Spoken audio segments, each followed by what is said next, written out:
Hey everyone, and welcome back to another episode of The Binding of Isaac Afterbirth Plus. Secured a win last run. Took us like 50 minutes to do it, but we did it.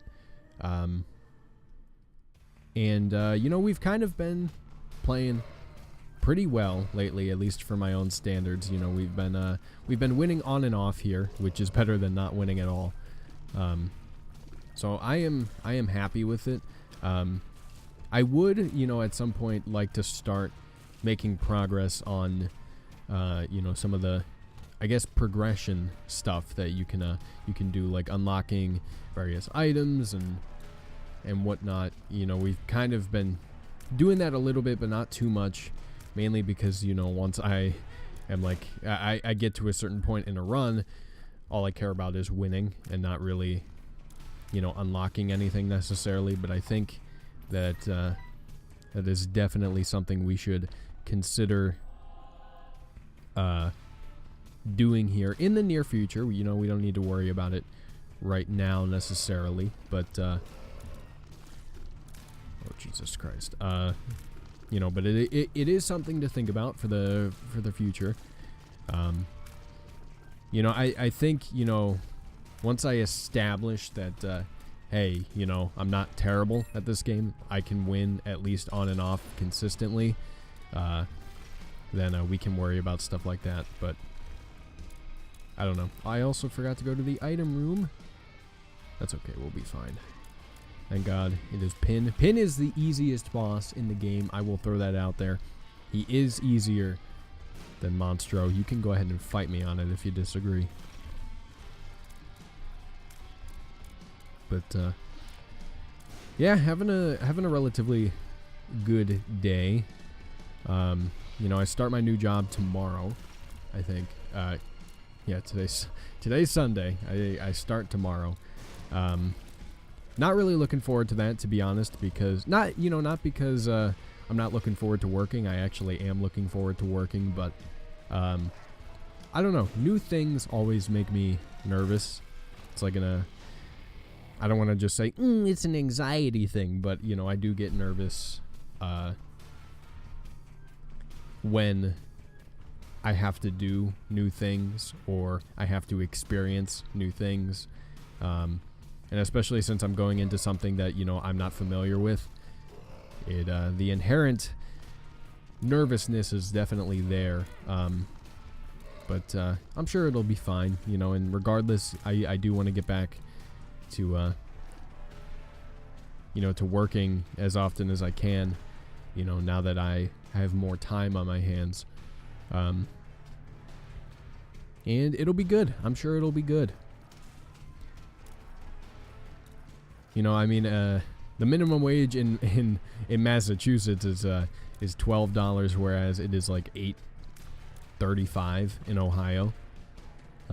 So pretty significant difference. I'm getting paid $9.50 an hour, I think, so I'm getting paid a little bit above minimum wage, but it is a downgrade. However, I will be working more hours here, so it'll kind of even out, I guess.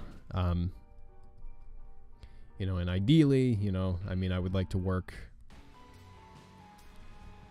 full time, because I don't have a whole lot of time, or I'm not doing a whole lot of anything, so why not, right? But yeah, we'll see what happens. I didn't like my last job. Well, not my last job, but my the job before that, working at Wendy's, was not was not the greatest experience, but I'm sure that this, where I'm working now, seems much more well run and well organized, which is already an upgrade from that Wendy's that I worked at. So, I'll take it, and I'm sure that it'll be a better experience for me. It's just the general anxiety that comes with doing something new. I'm sure everybody experiences that from time to time. Does not make me special. I am just saying, I definitely feel it to some extent. And I think I talked about it in yesterday's Isaac episode. This is a complete, like, taking this conversation in a completely new direction. But I've been on a pirate themed music kick lately. And I know I was talking about what's it called? Rose Tattoo by the Dropkick Murphys yesterday. I think, you know what, and maybe I also mentioned Ailstorm.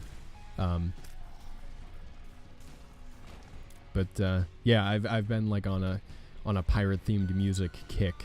For whatever reason, you know, couldn't tell you, you know, like what my head wants to listen to, you know, like repeatedly differs all the time, and I'm sure that happens to everybody. And right now it wants to listen to some goddamn pirate music, so that I am going to do, you know.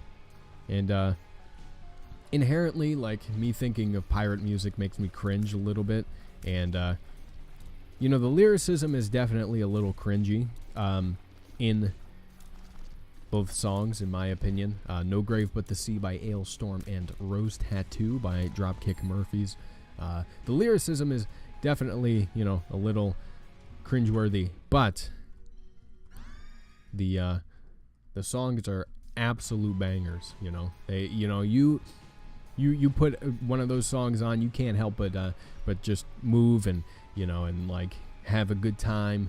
And not only that, but pirate themed music encourages camaraderie, in my opinion. You know, anytime I listen to Rose Tattoo, you know, in my head I'm thinking like, yeah, you know, this is the kind of song that you play in a bar or something, and with your I don't know, with your group of friends or whatever, and you're all chugging pints of beer or something and singing along or whatever. That's the kind of song that is. And that's what pirate music is all about, in my opinion. It's, you know, encouraging camaraderie and companionship, and you know, it's a good thing to encourage. I think it's a pretty solid message. I don't want to take Death's List, okay? That's a very subpar deal with the devil item, in my opinion. But yeah, you know, and like on the surface, you know, listening to something like that, I don't think that's worth it, because he just gives you pills, right? Here, get out of here. But anyway, you know, like, what was I gonna say? You know, like, you know, listening to that stuff, you know, you just feel like you need to go, I don't know, not like have a beer with somebody, but go and like, just, I don't know, enjoy someone's company, you know? I don't know. There are certain songs, in my opinion, that do that, at least for me. And pirate theme music definitely does it, even if it is pirate metal, okay? Ailstorm is, you know, pirate metalcore. But it's a good time anyway. You know, they mix in some horns and some strings, and you know, overall it's just you know, you're still having fun, you know, even though metal typically is not associated with just fucking dancing and moving around and having a good time. You know, with like pirate metal, you know, it's like, you know, you can still jive and move around and ultimately have a good time without having to, you know, like, the point I'm getting at here is that, you know, pirate music, good, you know, on the surface maybe doesn't sound so good, but it is in fact quite good. And I definitely think people should listen to it more often. And you know, I think also that people often, you know, will look at any type of music on the surface and you know, not want to listen to it for the sole purpose of how it looks, or for the sole reason of how it looks on the surface. But you know, people should definitely give it a listen. You know, I at least, you know, Rose Tattoo, you should 100% give that a listen. You know, I understand if like pirate metal is not your thing, that, you know, that is understandable. Metal as a genre is not necessarily something that people are too keen on listening to. You all that often. But Rose Tattoo is like I don't know what genre to put it under necessarily, but it's got some ska elements for sure. It's got some punk elements. I'm trying to think of what else. It's not like ska punk, that's a whole different thing, but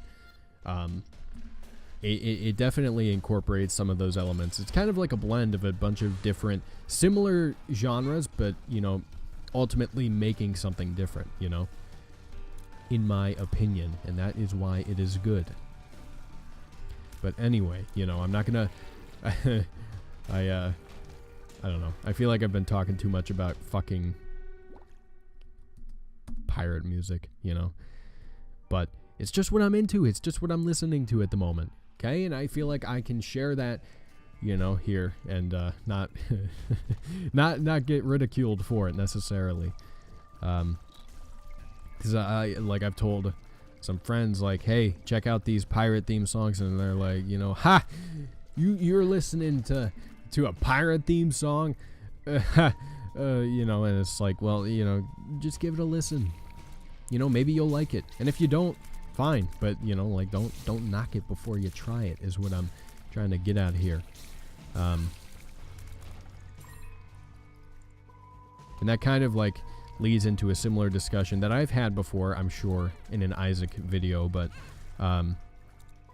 where I don't know, people just, especially with music, I've noticed, there's an inherent disrespect for music that people do not like. If you don't like something, you don't have any respect for it. That's kind of what I've noticed a lot in music. A good example is the Needle Drop, Anthony Fantano. He reviews music or whatever, and I was watching an old album review he did of an album that I really enjoy, and he didn't like it, which is fine. Everyone has their own opinion, but there was absolutely this level of disrespect, in the way that he was talking about it, in the way that he was reviewing it. He would play an excerpt from a song, and he would make fun of it, which I get is the shtick, but at the same time, this is the kind of stuff that encourages people to, to disrespect what artists put out. There were bands that were ripping on Imagine Dragons, for example, for putting out the music that they put out. And don't get me wrong, not a big fan of Imagine Dragons, but why does it matter what kind of music somebody makes? And why does it matter, if it doesn't work for you, but it works for somebody else, I don't understand why, if somebody likes, a particular genre or a particular artist, for their music, and you don't like it, I don't understand why you have to, essentially shame them for it, and shame the artist for making the music that they do. A pretty good example of this is anytime an artist with a known sound decides to change up their sound, you see that all the time, where it's like, why'd you change your sound? Nobody wants to hear that, and then there are people that actually enjoy it. And what does this just take you to a secret room? Oh, it reveals the secret rooms on the floor. Okay, got it. Well, thank you, I appreciate it.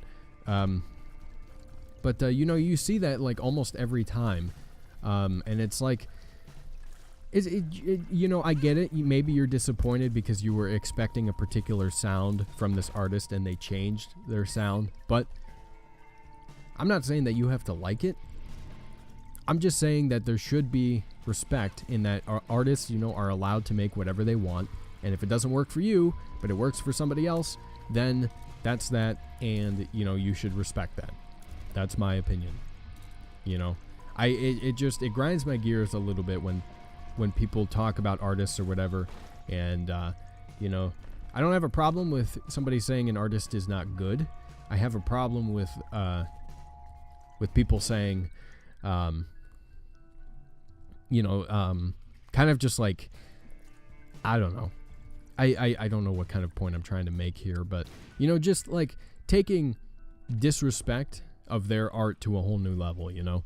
Like, I mean, there are people out there that enjoy whatever an artist is going to put out, you know? Like, if a rock artist puts out a pop album, there are going to be people that enjoy that, and I don't think that, you know, that band or that artist should be faulted for it at all, you know? If it's not for you, it's not for you. That's how it is. Get over it, you know? Like, it's my 2 cents on it anyway. I can understand, like, the fault with my argument as well, in that, like, if you don't criticize music that you don't like, then it kind of encourages this, you know, this idea that everybody is going to take offense to everything that you say. You know, if you don't like an artist, you know, and you say that and you want to, you know, you want to make that opinion known, then it, you know, it encourages people to take offense to that and, like, to, you know, ultimately feel like, you know, you're being disrespectful. You know, I understand that it's kind of like a little bit, not necessarily touchy, but it's definitely something that, you know, has some conflicting opinions for sure.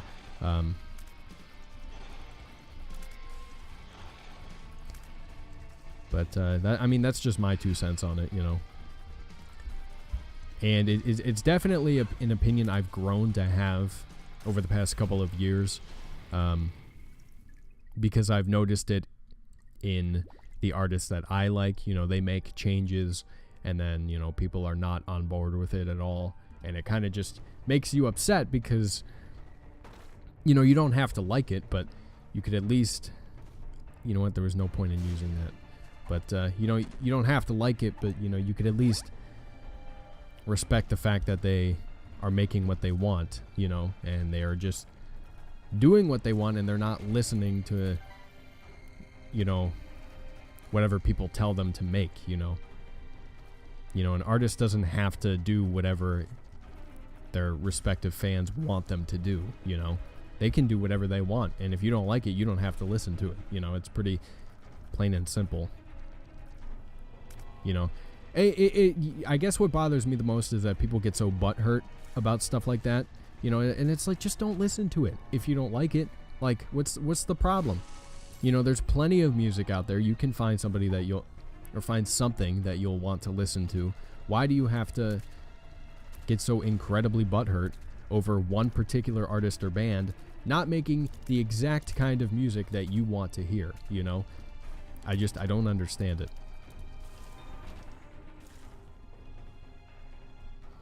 But I digress.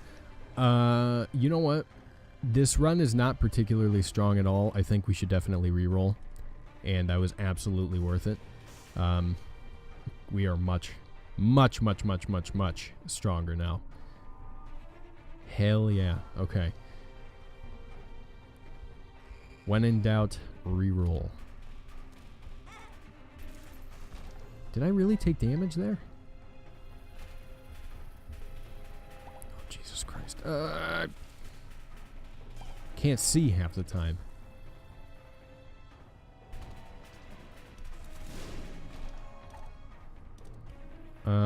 Do I want... Yeah, you know what? We'll take an evil upgrade. Why not? I don't know what it does necessarily, but I'll take it. Why not?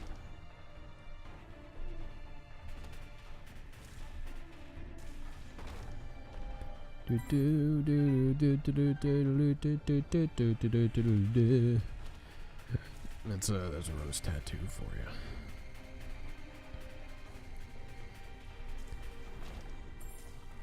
Alright, what do you got?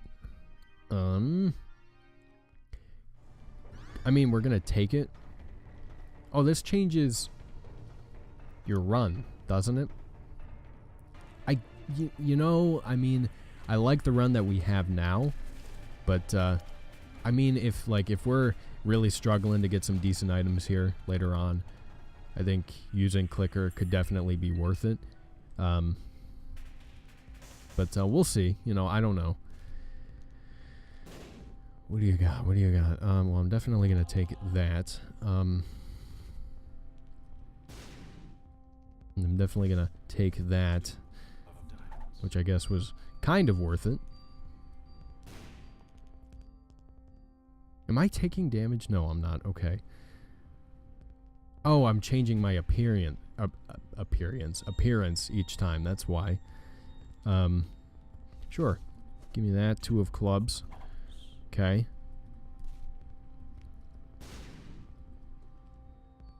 Go ahead and give me another spirit heart too. Why not? Did I already find the boss fight? I don't remember. I don't think I have. I think this is the path to get there.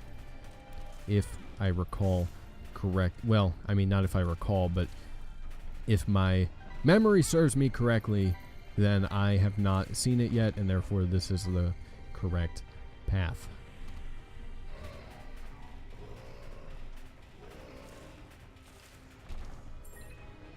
Okay, what do you got for me? Ooh. You know what?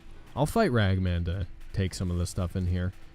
Not a whole lot of great stuff, but some pretty okay stuff in here. Couple keys, couple bombs. X-Lax. What's this? Bad gas. Alright. So nothing fantastic, but we didn't lose anything in there necessarily, so I'm not gonna lose my mind, but alright. The Bloat. Absolutely horrible boss. I do not want to fight him. God damn it. Jesus Christ, dude. The Bloat is too strong, okay? Who decided this was a good boss? At any point, okay? This should be like a final boss. Or something, because this is absolutely ridiculous. Alright, like I might actually die in here, and I came in here with like 2 additional spirit hearts. Alright, well thank God for the angel room. Holy light! I don't know if that'll actually work with our laser shot. It might not actually, which is incredibly unfortunate, but I am going to head back and go to the shop if I can remember where it is, because we have a lot more money now. And if I can buy some items in there, that would be pretty sweet. Ah, shit. Okay, well, we broke it. And nothing of value really came out of it. I mean, I'll take a spirit heart. Just because I think it'll be worthwhile. Maybe. We'll see. We shall see.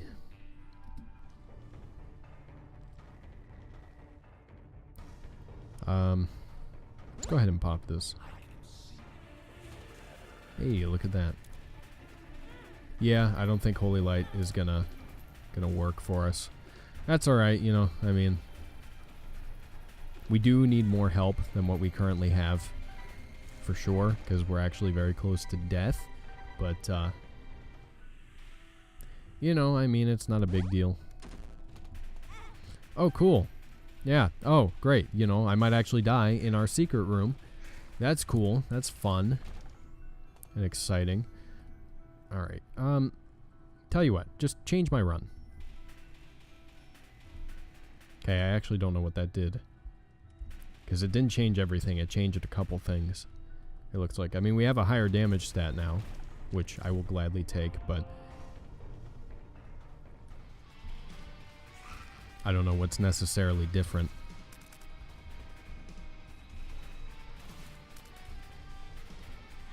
God damn it. Okay. There we go. Neat. Got him. Alright, definitely give me the left hand. Well, I mean, we might want that. I don't know. We'll see, we'll see, we'll see. I should probably look up exactly what clicker does, but I mean, I don't know, like I have a pretty good idea of what it does, you know, and I'm not gonna waste everybody's time looking up. Jesus Christ. I thought there was a tinted rock in here. God damn it. Oh. I thought there was a tinted rock. That's why I went into the middle in the first place to first collect the collectibles and then grab or blow up the tinted rock and then be on my way. But I guess I was wrong. All right. Well, shit. That was bad. Yeah, this was not a good run for us. Largely because I just kept taking damage repeatedly. You know, I mean, our run after re-rolling was not bad necessarily, but it was, you know, it wasn't great. You know, it was just okay, but we should have been able to work with that anyway. And I just kept taking damage repeatedly, thus blowing potential deal with the devil opportunities and whatnot. So, you know, what can you do except do better next time? So, anyway, with that being said, if you guys enjoyed this episode of The Binding of Isaac Afterbirth Plus, let me know down in the comment section below. Like the video and share with your friends. It lets me know you want to see more of any game series I do here on the channel. The link down to the game is in the description box below if you want to pick it up for yourself. Subscribe to my channel for more gaming content. I'll play all sorts of games on my channel. Thank you guys very much for watching. Love you very much, and I will talk to you later.